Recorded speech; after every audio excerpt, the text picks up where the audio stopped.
Okay, so one more real quick video. I'm going to change it around a little bit, and I just want to show you why I believe that Santa Bill McReynolds is the killer of JonBenét Ramsey. So mind the hair. We're going to take all the suspects and eliminate them right now. We're going to eliminate most of the suspects that are in this case. I'll give you an example. Hal Goth, they were away or whatever. John Mark Carr, Olivia Gary, not after this long. It wasn't him. Then you're gonna get rid of the Whites. They had to be tested. The maid and her son. But keeping in mind, the maid and her son are important in this case. Santa's kids, both boys and that girl, eliminated. Obviously, Santa and his wife. But Santa has to be left over. He has to be passed on to one of the possible five, him and his wife, or their 3 kids. So we'll put them together as one, because if they did it as a family deal, or if the son did it, or anybody, they would know about it. Then there are 3 Ramseys. Now they can, there's also the Pon, the grandfather, which a lot of people say have something to do with it. So we'll throw him in there. So this type of crime with these like 10 suspects that we have left, we have 5 from Santa's family, and we have the 3 Ramseys, the Grandpa Pon, and possibly the grandmother. There's 10 that would have been involved. The reason I say those 10 would have been involved is because there's the most proof of MO and the most proof of possibility of being there, and what they call signatures. It was Christmas. They didn't have to blame Santa. John himself thought Santa was involved. He said it himself. So that's why you have Santa in there. Okay? Otherwise, take away the DNA. Forget it. The DNA is not worth it. All the clues are not worth it. Yes, it's Patsy's writing. No. Somebody copied Patsy's writing. This is an extremely intelligent crime. To get away with a crime like this, you've got to be extremely intelligent.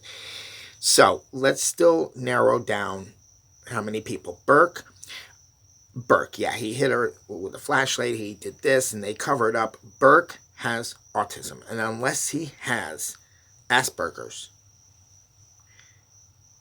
and he's the unsociable type, so I don't think he has Asperger's. He's not picked on. He doesn't fit the spectrum of Asperger's. He fits the spectrum of autism, just unsociable, very quiet, not a bad person.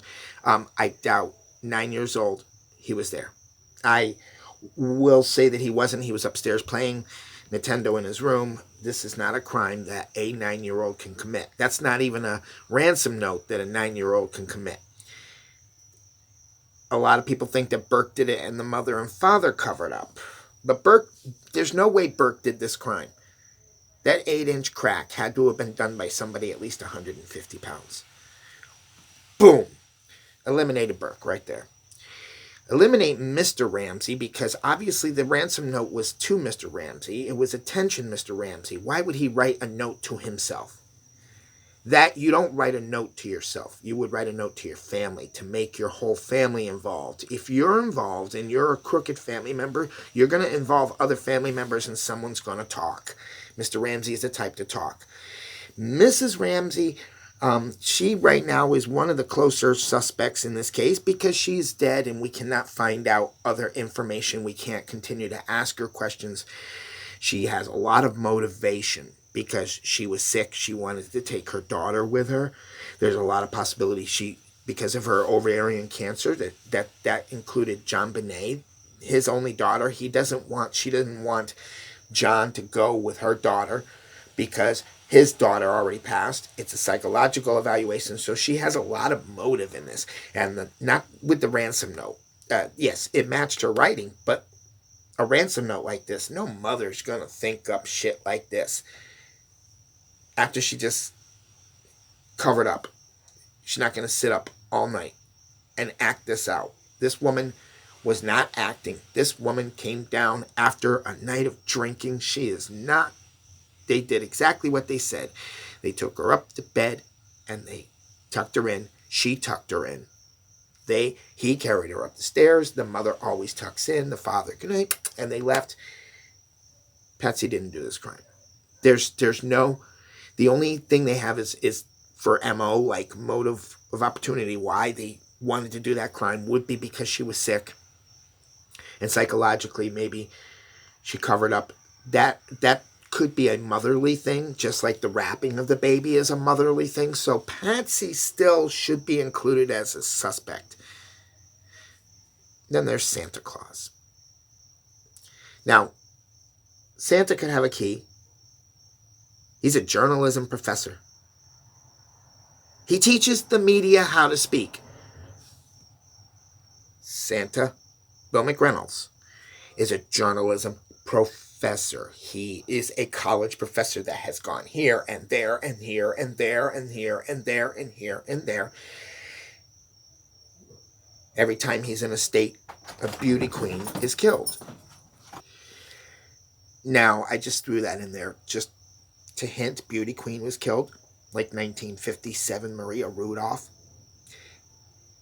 Baffling case. Fort Worth Trio, baffling case, another note involved. So, to get off the subject, I'm just hinting so you can see what I'm talking about. Bill McReynolds taught the media. Before you even see this on the news, before you heard about it in the newspapers, before you read about it on the internet, the media is scripted. The newscasters read off of cue cards, or when they're out in the field, they read off of what they know. That's why you'll hear them say, we're outside the hospital, we don't have much information, but we're going to stand by. It's media scription. You have to follow a script on media. They're union actors. He is the man. He is the man that teaches them how to produce those newspapers. He's a journalism professor. He is the best writer there is. He has the perfect opportunity to write the ransom note. If you were to say, to make him a criminal, you have to have reasonable suspicion and probable cause. The reasonable suspicion would be because he's a writer. He and his wife have novels. They learn how to write. They could write any way they want. They could be ambidextrous. So he's already started his process in this case. He's already got the media's attention. So as soon as it comes out, the media has to follow what they learned, what they were told were rules and regulations. Do you understand? They're told, read the script. So the media reads the script and they are not biased and blah, blah. And we're coming up with more information. He's already got this case, before it happens, built into his signature. He has written this case on books, and he teaches the people before the case happens, and when the case comes out, nobody remembers their college professor. He already psychologically got into this case way before the case happened. Santa Claus. He plays Santa Claus at a local mall for 3 years. Who's going to believe that Santa killed her? There were no screams that night. No, there were no screams. She's in the basement. Nobody goes to the basement. 6-year-old girls don't go to the basement. I'm going to get stardust in my glitter and my ashes. Acting, and goes on Katie Couric after the incident to talk about the case. Once you're innocent, get the fuck out of there. Why you got to keep getting attention? Why you got to keep causing attention to yourself, Bill? Typical serial killer likes to get involved in their cases, just like they did in 1957 and 1974, 1979, 1982. I've tracked Bill McReynolds back, and he matches the profile.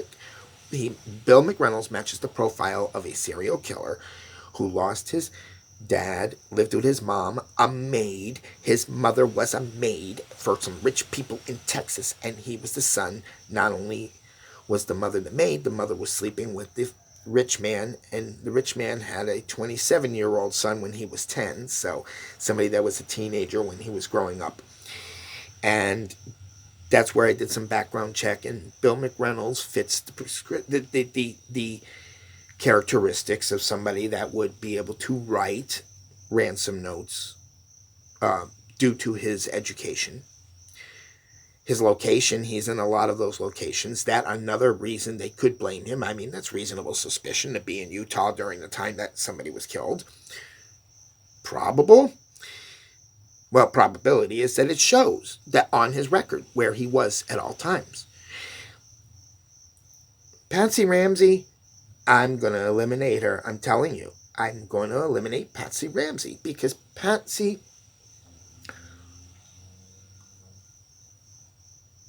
would have been too nervous. After a night of partying, drinking, eating, tired, you go home, you put your child to bed.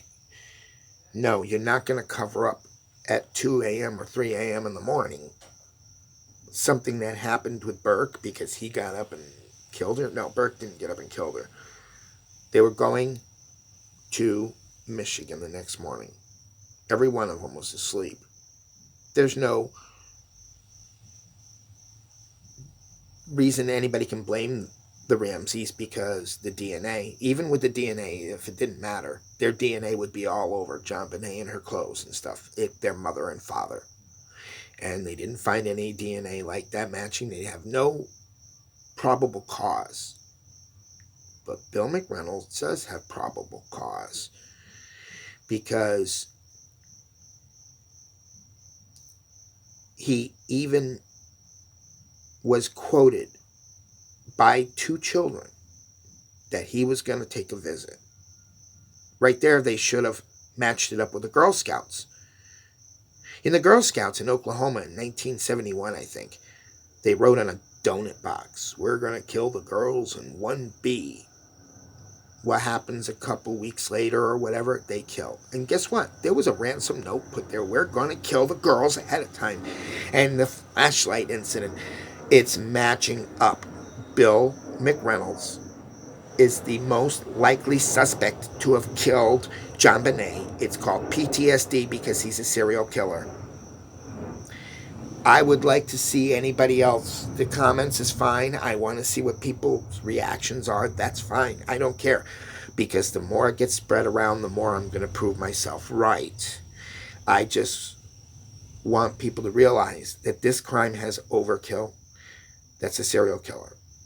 This crime is so immense and so many single clues that this writer is creative. This is a creative writer-killer who is logging things. That's his signature. His MO is because it's PTSD and he has to do it. And he strangles little girls, beauty queens and whatnot. And his victimology matches 100% victimology. Patsy hasn't lost anybody but one daughter. Before that, it was a stepdaughter. She doesn't want to lose her own kids. It's not Patsy. It's Bill McReynolds, the Santa Claus. So you can go and look these up if you want, and you tell me whether or not there's similarity, whether I'm wrong, because I'm not wrong when I look things up. I'm looking up Wikipedia, and Wikipedia doesn't supposedly lie. It just gets information that is past due. And there were several cases that matched. So I thought to myself, what about unsolved cases? Let me see what happened with some unsolved cases. So I printed up a bunch of unsolved cases. Just happened to be that in 1957, a very baffling case with a little girl and a doll, and a guy named Johnny Tesler, who was in 27 at the time, same age as Bill McReynolds. Just saying. The same time Bill McReynolds is in the military. Just saying that this guy was military in that case.